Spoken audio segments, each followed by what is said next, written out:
कृपा सिंधु रघुवीर निरख राम छवि नाम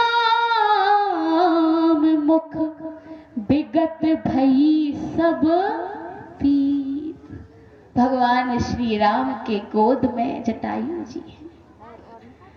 कल आप बड़ी सुंदर चर्चा श्रवण कर रहे थे। महाराज जी कह रहे थे कि जो मरीज अगर वो पेशेंट अगर हॉस्पिटल और वो भी भगवान की गोद में हो तो उसे क्या क्या हो सकता है? उसे कुछ नहीं हो सकता। ऐसे भगवान श्री राम की गोदी में जब जटायु जी हैं तो उनको क्या हो सकता है? सारी पीड़ को हर लिया और भगवान रो रहे हैं कि ना रोए बन गगन में श्री पिता की उन बेदनाओं पर उठा कर गीध को निज गोद में आंसू बहाते हैं। न जाने कौन से गुण पर दया निधि रीझ जाते हैं। भगवान श्री राम की आंखों में आंसू हैं। जटायु जी गोद में है। मैं आपसे निवेदन करूं, श्री रामचरितमानस के पात्र जटायु को देखो तो वो भगवान की गोद में है और जटायु जी हंस रहे हैं और भगवान श्री राम रो रहे हैं। और वही श्रीमद् भागवत महापुराण के एक पात्र भीष्म पितामह को देखो तो भीष्म पितामह रो रहे हैं और कन्हैया हंस रहे हैं। भीष्म पितामह पौड़ों की सैया पर लेटे हैं। भगवान श्री बिहारी वृंदावन बिहारी लाल सामने खड़े हैं। बिहारी जी कहते हैं पितामह मैं आपके पास आया हूं इन पांडवों को उपदेश दो। और उधर बोले पूरा उल्टा है। भगवान श्री राम रो रहे हैं और जटायु हंस रहे हैं। इधर बोले भीष्म पितामह रो रहे हैं और भगवान हंस रहे हैं।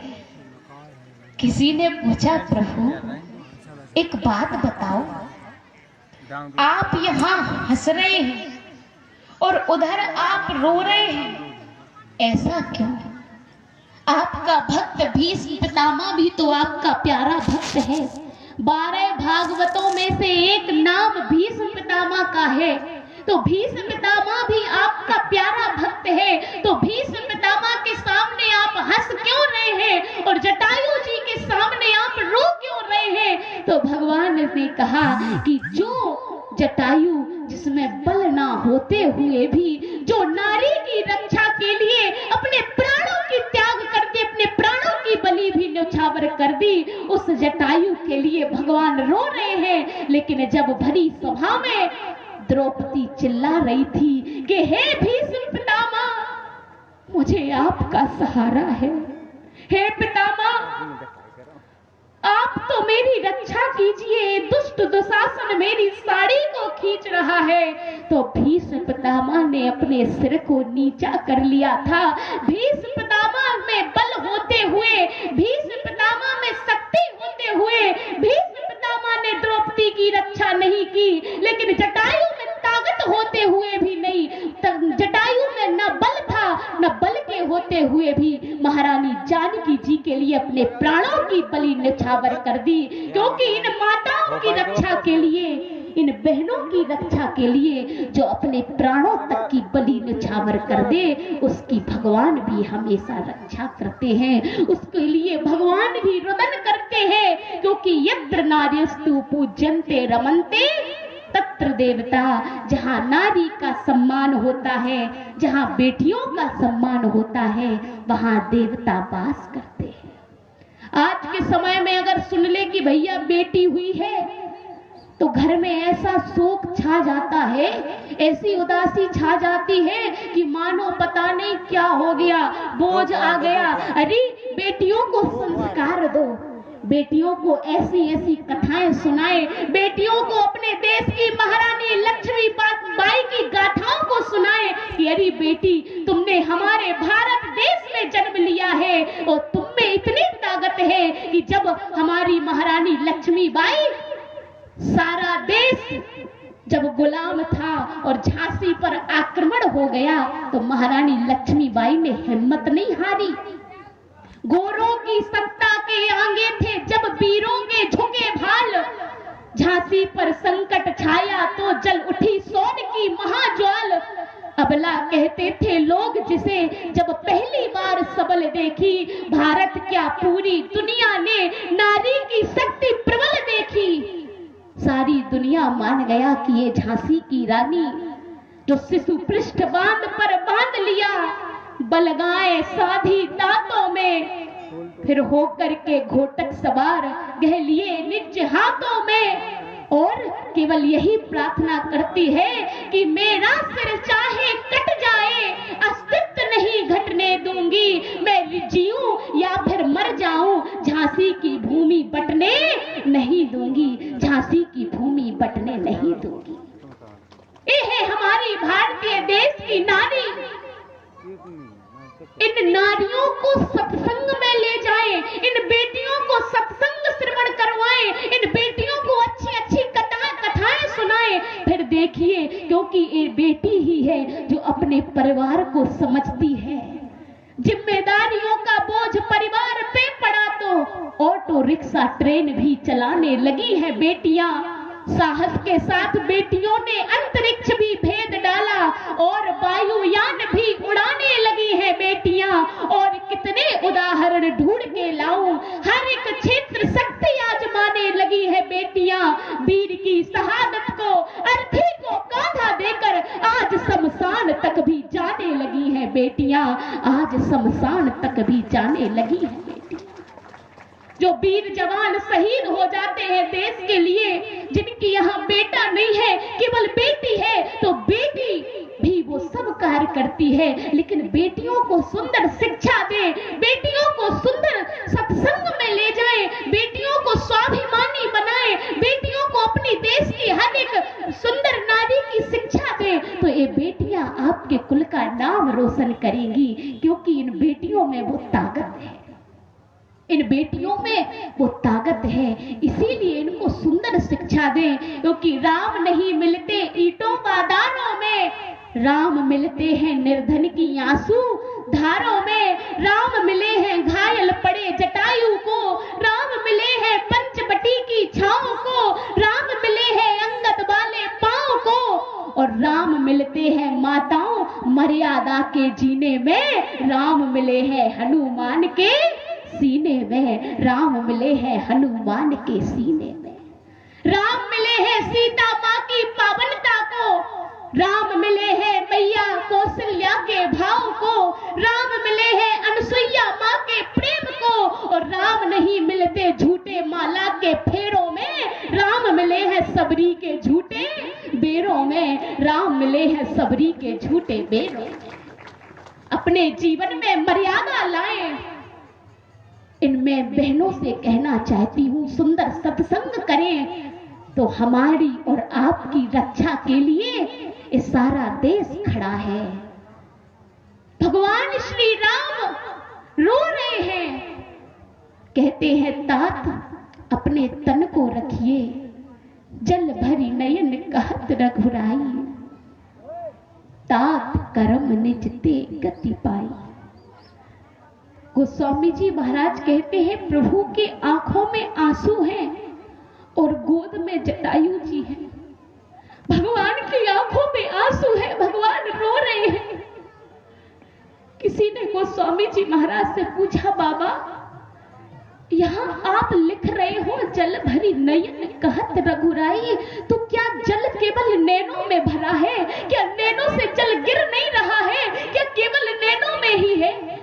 गोस्वामी जी कहते हैं देखो, अगर जब हम आपको एक चोट लग जाती है और जब रक्त बह रहा हो और उस चोट के स्थान पर अगर धोखे से भी अगर नमक गिर जाए तो पीड़ा बढ़ती है कि घटती है? आप सभी विद्वान यहाँ बैठे हैं, अगर चोट के स्थान पर धोखे से भी नमक गिर जाए तो पीड़ा दुगनी बढ़ जाती है। तो भगवान श्री राम से पूछा, प्रभु आप ये जल नैनों में ही भरे हो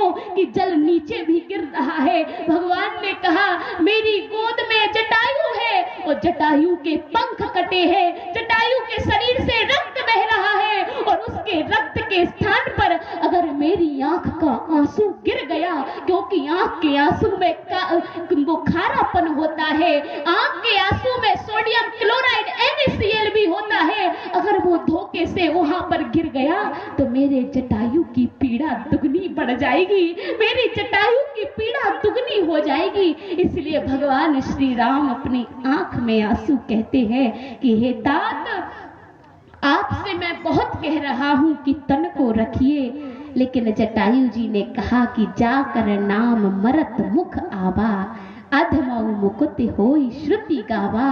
तो मैं इस तन को रख करके क्या करूंगा प्रभु।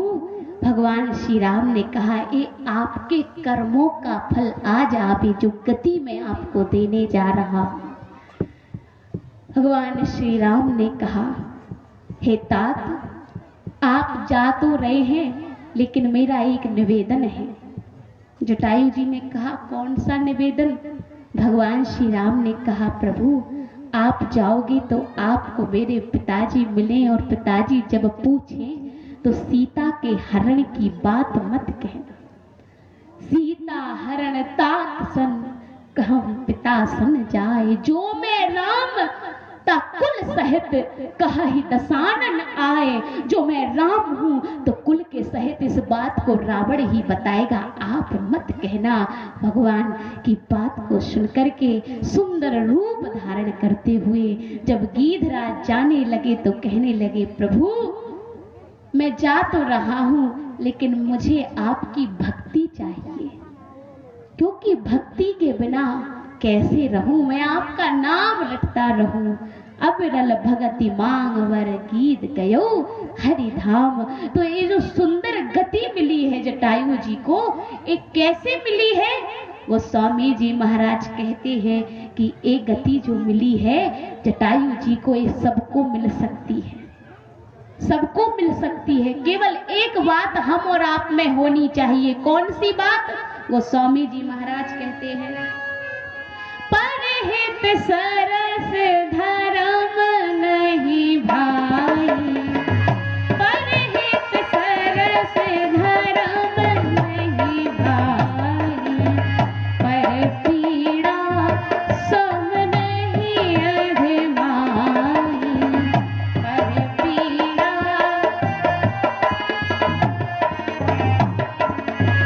परहित सरस धर्म नहीं भाई, पर पीड़ा सम नहीं अधमाई, परहित बस जिनके मन माही, तिन्हे कहूँ जग दुर्लभ कछु नाहि।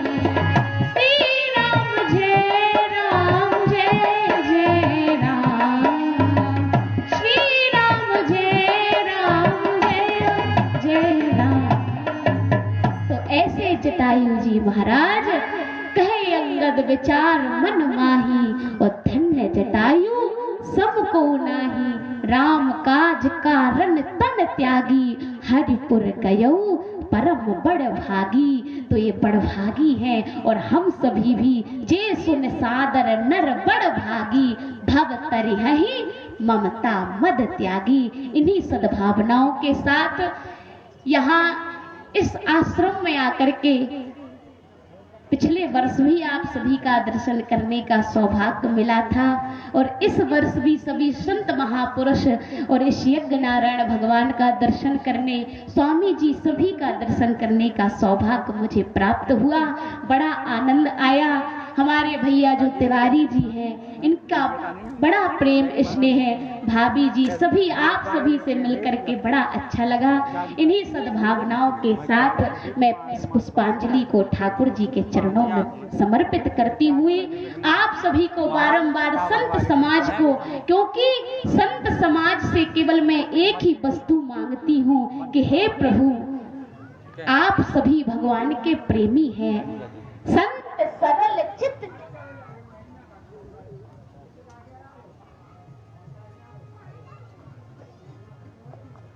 दाट के लिए गए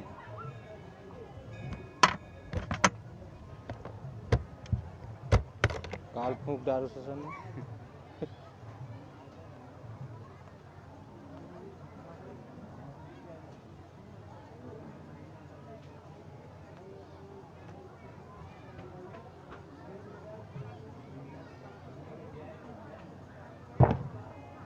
बोलिए श्री राम राजा सरकार की। देखिए बड़े दूर दूर से आए हैं भगवान की कथा प्रेमी, करयारी से आए हुए हैं, अगल बगल जितने भी गांव हैं सभी से आए प्यारे श्रोता समाज। तो मैं आप सभी संत महापुरुषों से यही कहना चाहती हूँ कि संत सरल चित जगत हित, जान स्वभाव स्नेह, बाल विनय सुनि करि कृपा, राम चरण रति देहु। मेरे ऊपर ऐसा आशीर्वाद कृपा करें कि प्रभु के चरणों में प्रेम बना रहे, प्रभु के चरणों में प्रेम हो। और बड़े ही सुंदर कथा आप पूज्य महाराज जी के मुखारविंद से भी अभी श्रवण करेंगे, जो प्रयागराज की पावन भूमि से आए हैं। इन्हीं सद्भावनाओं के साथ आइए वाणी को विराम करने से पूर्व दो बार भगवान का पावन नाम, और चलते हैं कहाँ, बोले तन से रहे यही और मन से चले अयोध्या धाम। इसीलिए बड़े प्रेम से गाते हुए कि सीताराम जी की प्यारी राजधानी लागे, राजधानी लागे, मोहे मीठो मीठो सरयू जी को पानी लागे, सीताराम जी की प्यारी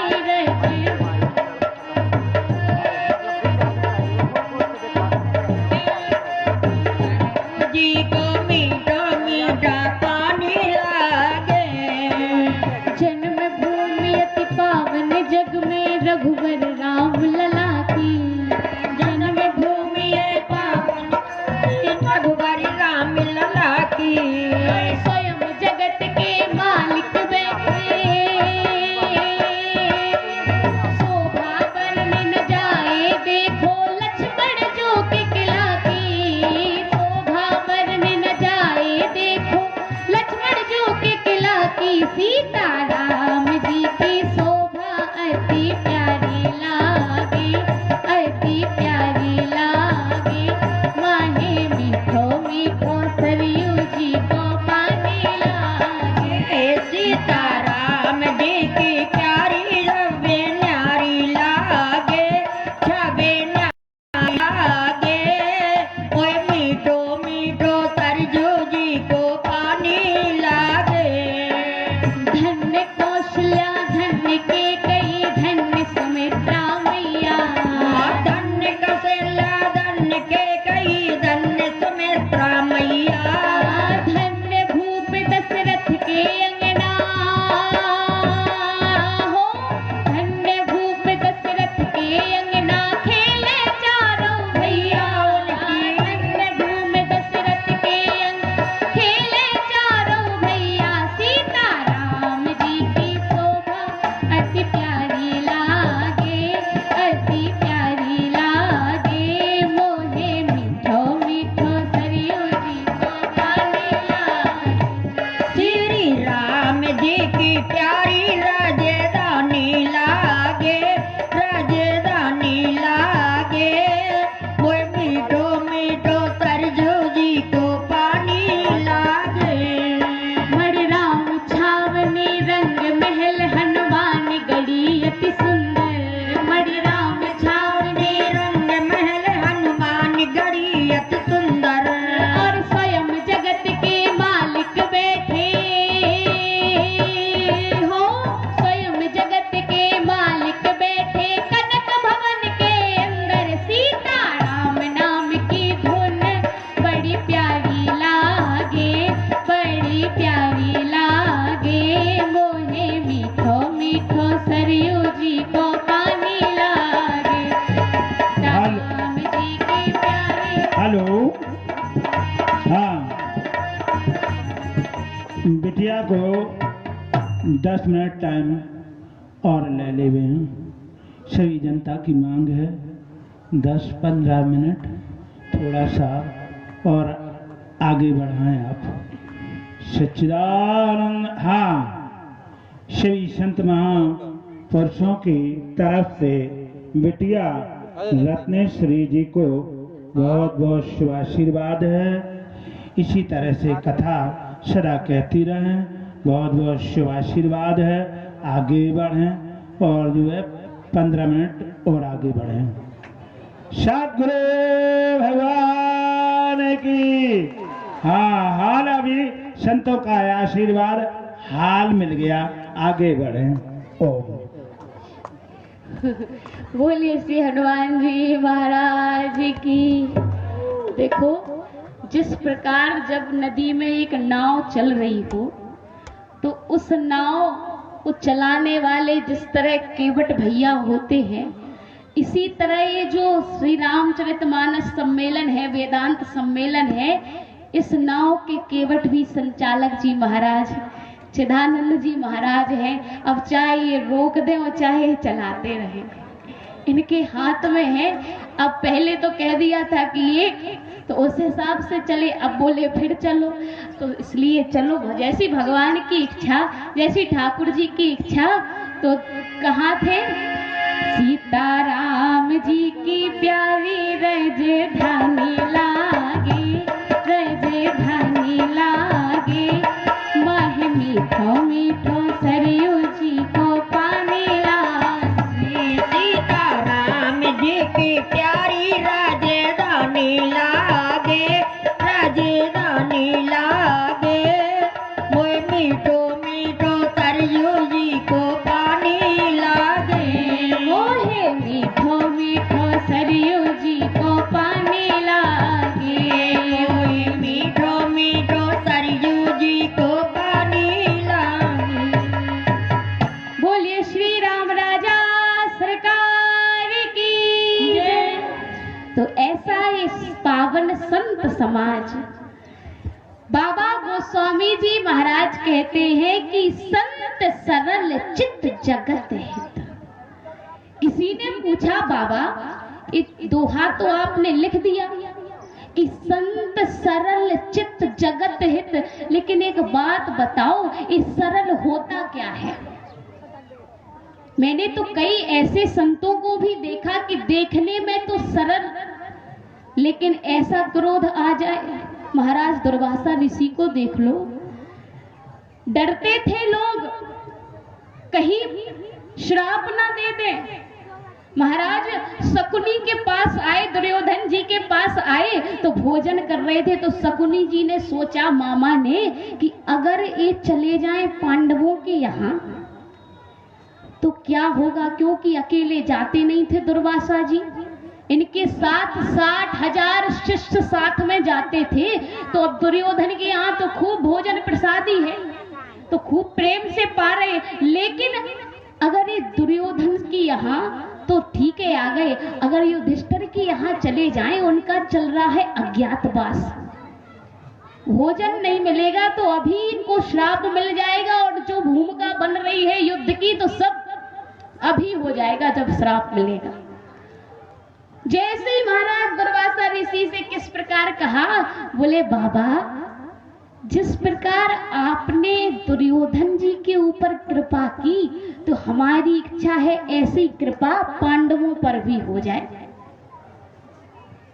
क्योंकि आप बड़े अच्छे महात्मा। दुर्वासा ऋषि ने कहा, अच्छा आपकी इच्छा है तो हो जाएगी कृपा। पहुंच गए महाराज दुर्वासा ऋषि अपने शिष्यों के साथ। अब जैसे ही पहुंचे तो उन सभी पांडवों ने भोजन प्रसादी ग्रहण कर ली थी, मैया द्रौपदी का भी प्रसाद हो गया था। अब जैसे ही दुर्वासा ऋषि को आते देखा तो सब कांप गए। अर्जुन ने प्रणाम किया, बाबा प्रणाम। आहा अर्जुन, तुम्हारा तो बहुत अच्छा कहना ही क्या, लेकिन ऐसे प्रणाम से काम नहीं चलेगा, भोजन करा रहे हो कि नहीं? जैसे भोजन की बात सुनी, अंदर बैठी द्रौपदी मैया और पहले डर गई कि घर में तो कुछ नहीं है, अब क्या खिलाने महाराज को, और नहीं खिलाए तो श्राप दे देंगे। जैसे ही रोने लग गई, अब हमारे ठाकुर जी समझ गए। ठाकुर जी आए दौड़ते दौड़ते, अरे बहना मुझे भूख लगी है, द्रौपदी मैया ने कहा आ गए नमक छिड़कने जले पर। बोले कैसा? बोले एक तो घर में कुछ नहीं है, ऊपर से एक टेंशन है कि महात्मा जी आ गए, उनके साथ 60,000 शिष्य हैं, उनको प्रसाद खिलाएं और आप जले पर नमक छिड़क रहे हो कि हमें भी भूख लगी है। मैया द्रौपदी से कहा बहना तो इतना डर क्यों नहीं है? मैं क्या पता तुम्हारी मदद करने आया हूँ। बोले कैसी मदद? बोले जाओ अंदर से कुछ लेकर के आओ जिसमें प्रसादी बनी हो, वो पात्र लेकर के आओ। मैया द्रौपदी लेकर के गई। अब पूरे पात्र को ठाकुर जी ने अपनी दृष्टि घुमाई और जब देखा तो उस पात्र में एक तिनका लगा हुआ था, कण लगा हुआ था अन्न का। जैसे ठाकुर जी ने उस कण को लिया और ग्रहण किया और ठाकुर जी ने कहा कि इस चराचर संसार में, क्योंकि हमारे ठाकुर जी वही विराट हो जाते हैं, वही सूक्ष्म हो जाते हैं। भगवान ने कहा इस चराचर संसार में जितने भी जीव हैं उन सभी का पेट भर जाए, इस कण से ही उन सभी की तृप्ति हो जाए, उनको भूख ना लगे, उनका पेट भर जाए। जैसे भगवान ने कहा तो जो महात्मा जी बैठे हुए थे, सारे शिष्य बैठे हुए थे, आना था उनको भोजन करने।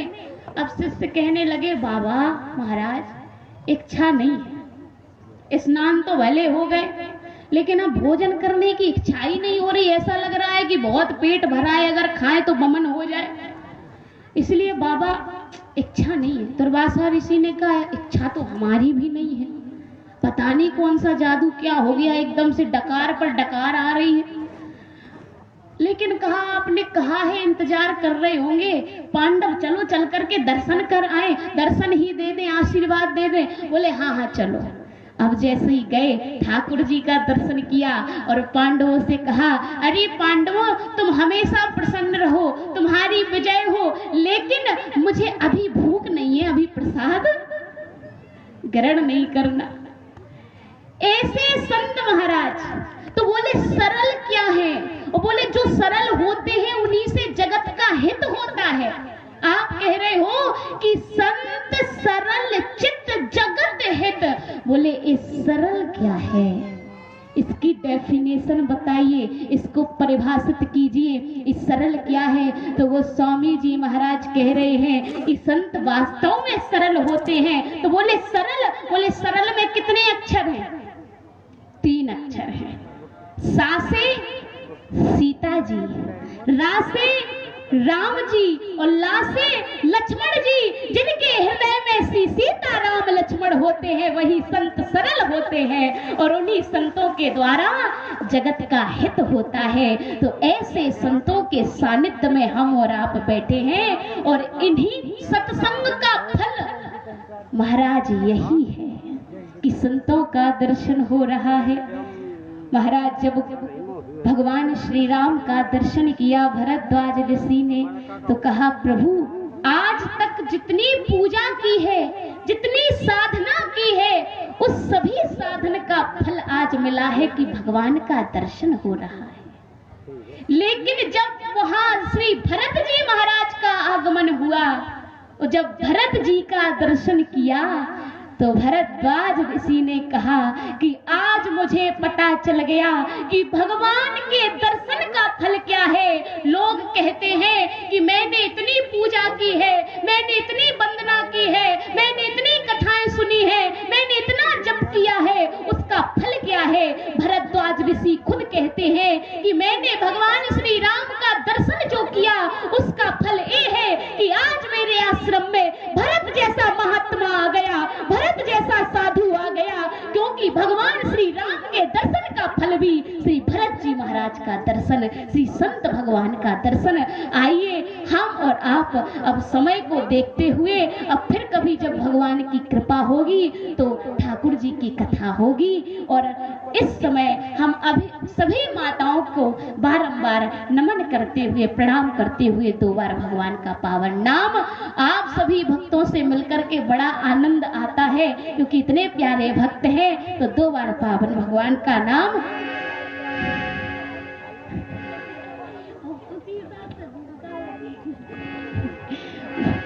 बोलिए श्यावर रामचंद्र भगवान की जय।